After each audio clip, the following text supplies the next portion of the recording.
Hey, great day, everybody. Welcome to the 7 steps to create your business vision before the new year. My name is Dr. TK, clinical psychologist and business mentor for therapists and service providers. And I thought this would be a great opportunity to prime you for the upcoming year by talking about what you actually want. To prepare for this workshop, you definitely want to have your pen and paper ready, take notes, and because it will sit live on YouTube as well as our audio podcast.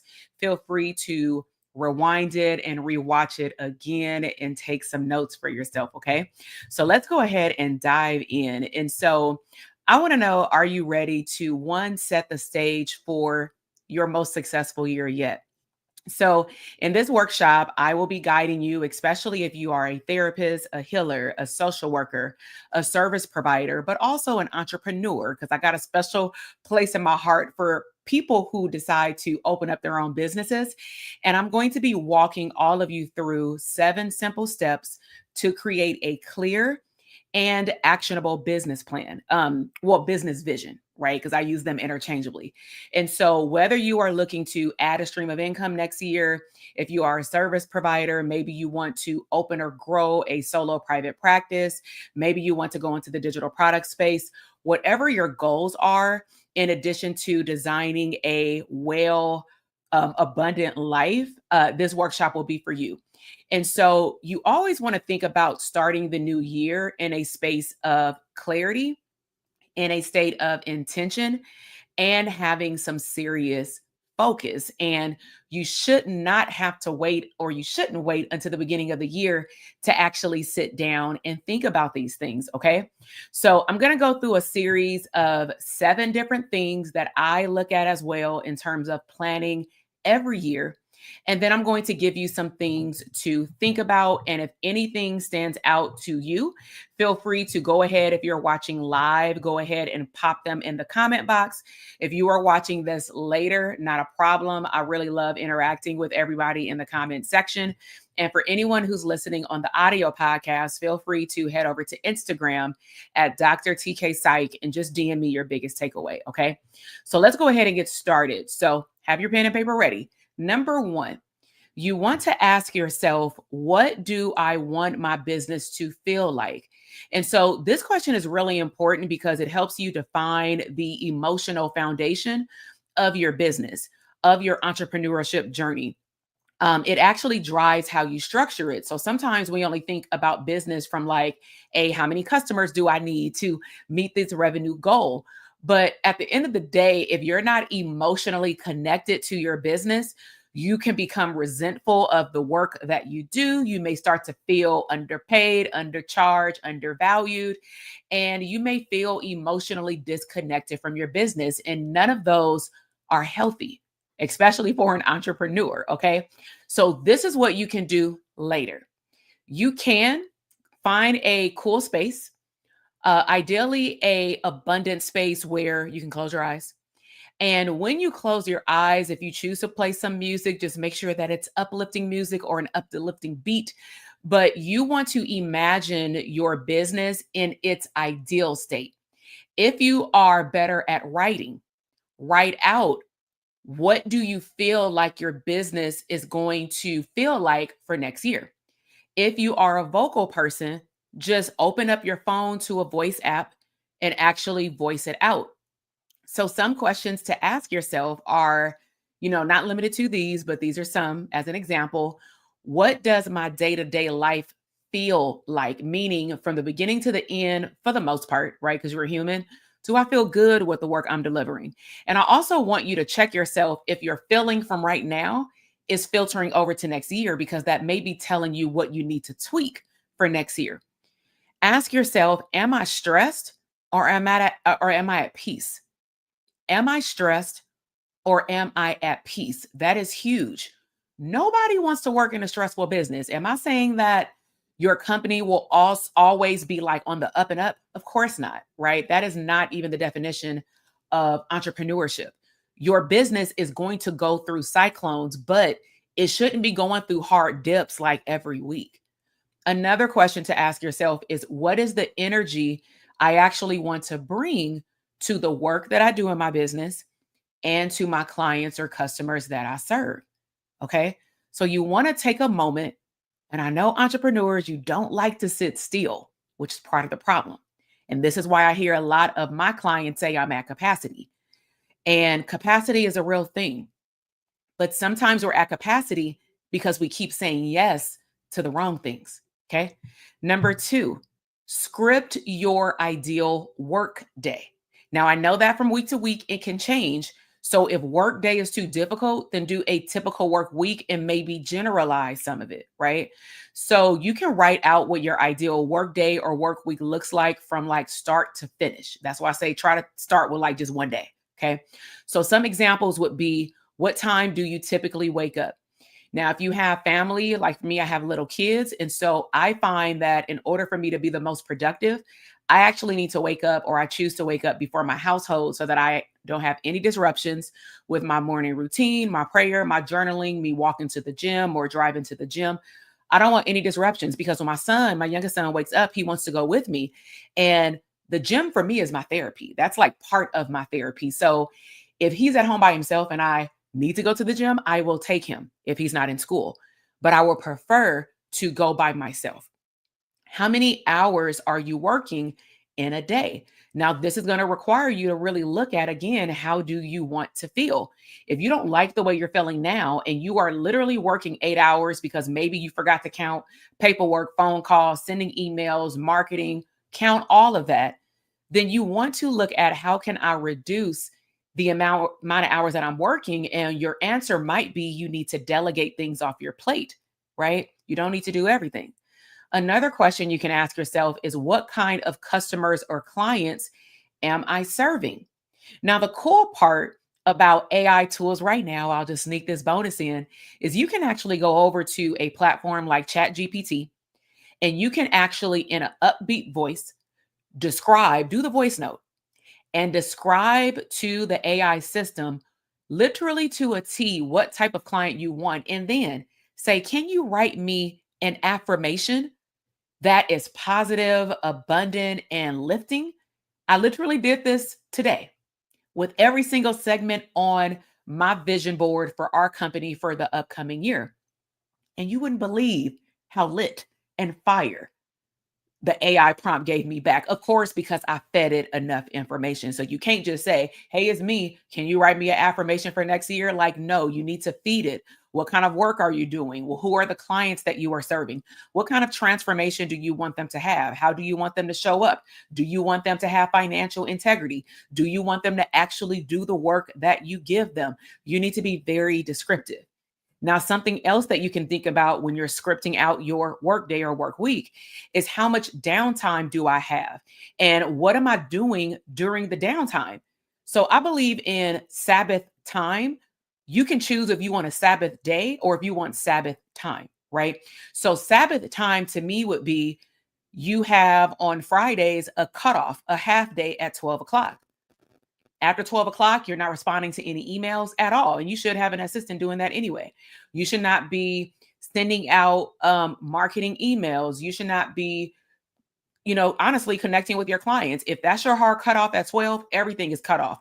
Now, the question is, what are you going to do with that time? Now, some people may choose to literally take care of themselves. Some people may choose to do nothing. It's totally up to you. But how much downtime do you want to create for your upcoming year in your work week? Okay. And this is a pro tip when you are thinking about your ideal work day moved into a work week, is that you want to keep it short and super focused, no more than one page, because then you're going to overwhelm yourself, more like a to-do list. And then that can cause some anxiety because then you may feel like, well, wow, I need to like live up to this whole script, right? So number three, you want to create, if you desire, a vision board. Now, here's the thing. It can be digital or physical. I'm not saying one is better than the other. Some people, like myself, I do both. And it sometimes depends on what kind of season I'm in. So in order to gather a vision board, this is why it's important that you connect with, what do you want to do in terms of service? What do you want to do in your spare time? And then how do you want your business to feel? Because you should combine all three of those on your vision board, not just this how much money I want to make. If there's no motivation behind the money, that little fire you got lit right now is going to burn out by like the second week of next year. Okay. So some of the things that you can do if you've never made a vision board, or maybe you want to up level the vision board, is you want to find pictures of course, financial goals, right? Like 20K months, 5K months, right? If you want a promotion at your job, you can use words or go on Pinterest. Pinterest, I really like, it's more expensive, but you can find words like freedom, ease, impact. Also, pay attention to the tones of the colors. I find that in this season, because I can become, I'm going to say, very overstimulated because of the kids, work, household duties, and just like all the hats that we wear every day. I find that even though your girl like pink, right? I'm not in a pink mood all the time. And so sometimes I need to feel still vibrant, but grounded.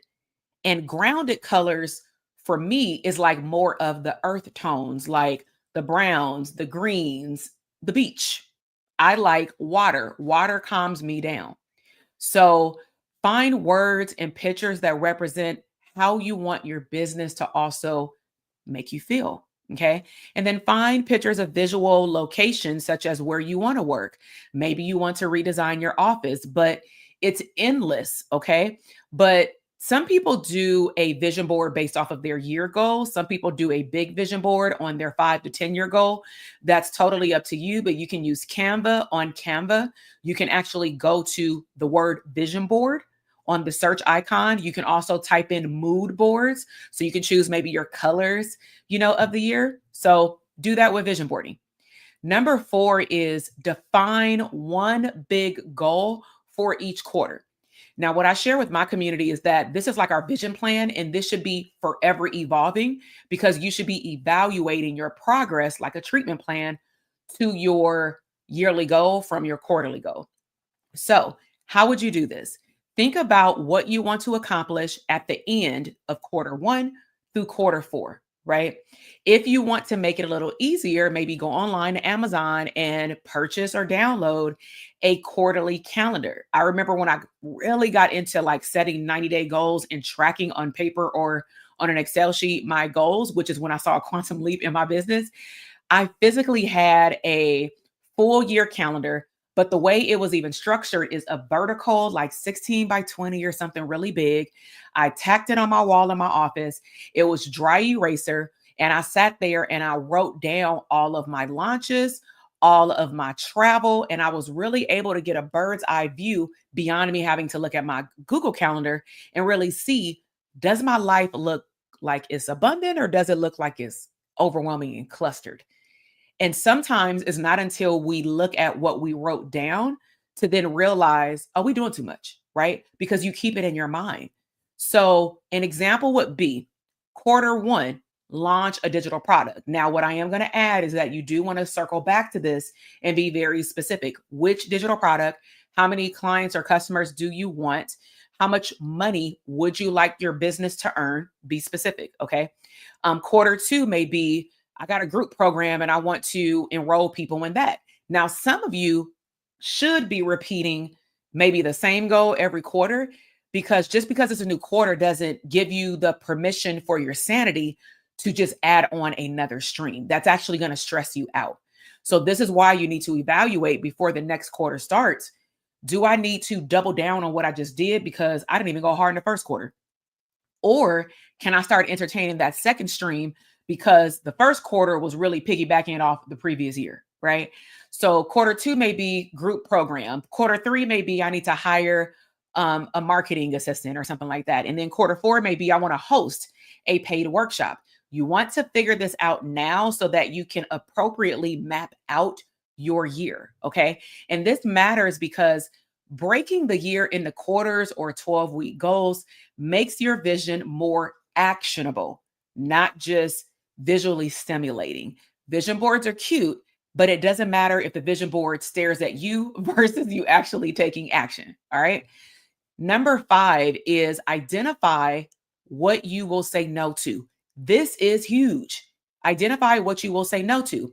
So I actually want you to pull out a sheet of paper at some point in the next week or so and write down the activities or the product offers that no longer align with your vision, which means what? You need a vision for your business for the upcoming year first, which is why we started there. How do you want to feel? What kind of clients do you want to serve? What type of streams of income do you want to have per quarter?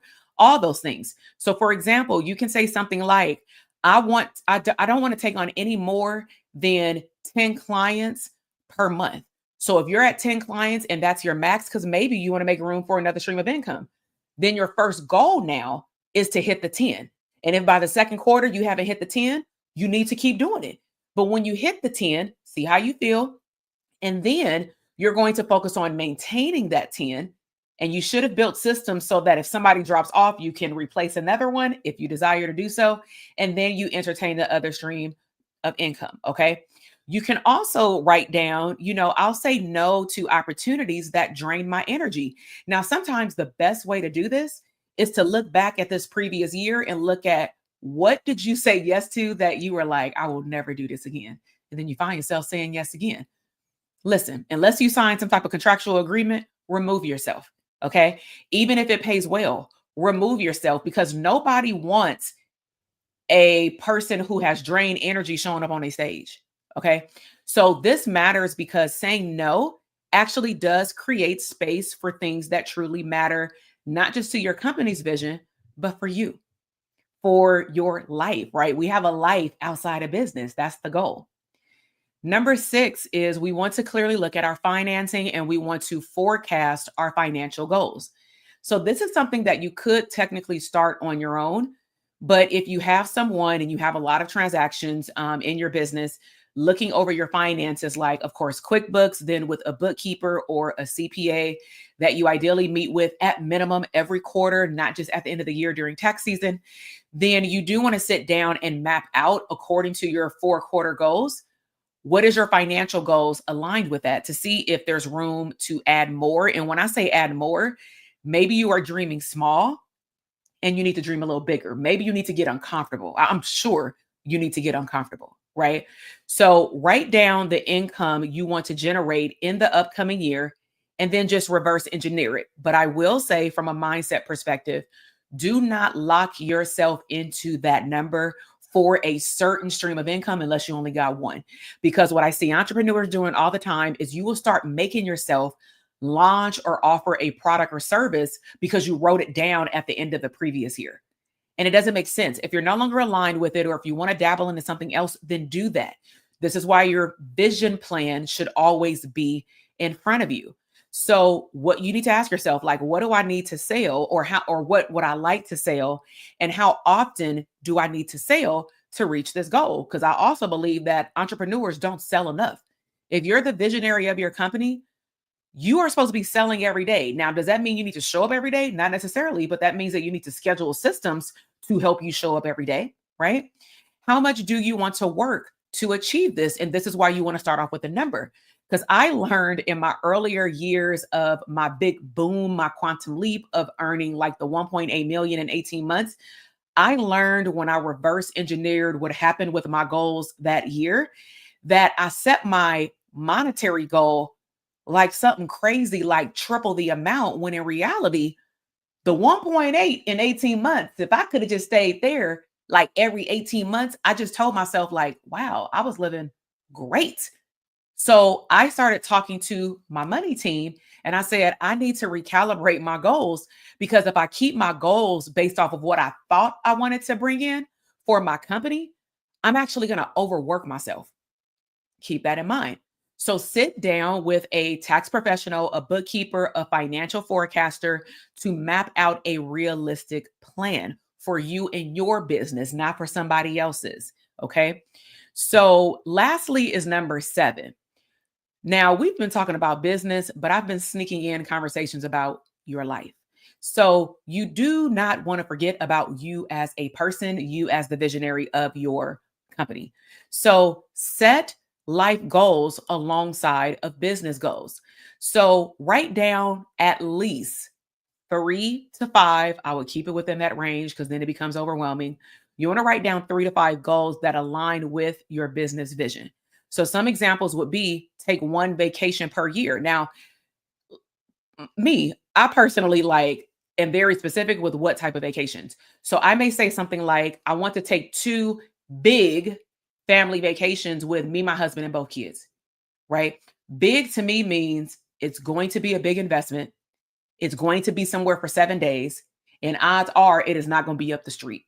Ain't nothing wrong with going up the street, but when I say big, I visualize where I wanna take my kids or maybe where my kids always resort to. Like, they like going to the Disney Alani Resort because it is Disney and it's the beach, okay? They also like going to Walt Disney World because it's Florida, we can have fun, but we can also go to the parks and we can have fun with family and friends. I also embed a CEO retreat. I may also put down like I want to on the back end of a business event, I want to stay in that location for 3 extra days and I want to go to the spa, right? So figure out how much time you want to take off.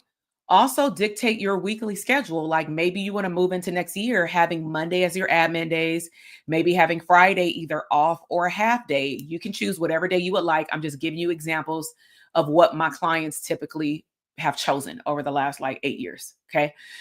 Maybe you want to be more in tuned with becoming clearly your best self. So maybe you put some things on there around your self care, around your spirituality, like starting off each morning with some type of meditation routine. Now, I want you to hear what I said there. It was very general, some type of meditation routine. I have learned over the years, I'm not going to say I cannot, but I choose not to meditate off of just empty space. Okay. Unless I'm walking and I feel overstimulated, that's the only time I'll turn music off. Outside of that, I have found some really upbeat hip hop, music artists that I like. And I just look up online the instrumental because the way that I meditate is typically high vibe because of what I'm manifesting or talking to God about. And I want him to talk back to me. And if he tells me to turn off the music, I will. But I find that I execute on what's downloaded inside of me from meditation when I personally have music, but you have to find your zone. Okay. So this matters because your business should support your life, not the other way around. Let me repeat that again. Your business should support your life, not the other way around. So let me recap the 7 steps to create your business vision for the upcoming year. Number 1, ask yourself what you want your business to feel like. Number 2, script out your ideal work day or work week. Number 3, create a physical or digital vision board. Number 4, define one big goal for each quarter. One. Okay. Number 5, identify what you will say no to. Number 6, forecast your financial goals in your business. Number 7, set your life goals alongside your business goals. All right. So that's all I have for you today. I really hope that you've enjoyed this mini workshops. These are steps that I personally take to heart every single year, and it definitely sets the tone for the upcoming year. And so, if you want to see any type of resources that we offer, whether it be help with your digital products or the beginning of your digital products, we have some programs and some ebooks for you to take advantage of. One of them is our Aligned Marketing Academy, which we opened up a monthly membership option. You can also, if you are, a little shy of ideas and you are a service provider, you want our 60 digital product ideas guide. I've linked all of our resources in the show notes. And then, of course, we also every year have a live event. Our upcoming event is called the Life First Business Conference. Hence the reason why I'm also doing this workshop today. All right. So if you want to get, for example, an early bird ticket for the conference, then definitely, as long as they're still available, check out the link in the show notes. And you can always contact and connect with me on Instagram. And so on Instagram, my handle is Dr. TK Psych. And then on the show notes, our main hub is at drtk.com/links. So if you want to just always keep up to date with like what we have going on, whether it's in person or online, and really helping you see through to the vision for your company, then you can always check out our resources. And if you're watching live and you don't have any questions, then subscribe to the channel. If you're listening on the podcast, follow the podcast. And I look forward to dropping more nuggets for you to have a prosperous and abundant year. All right. Have a great day. Bye.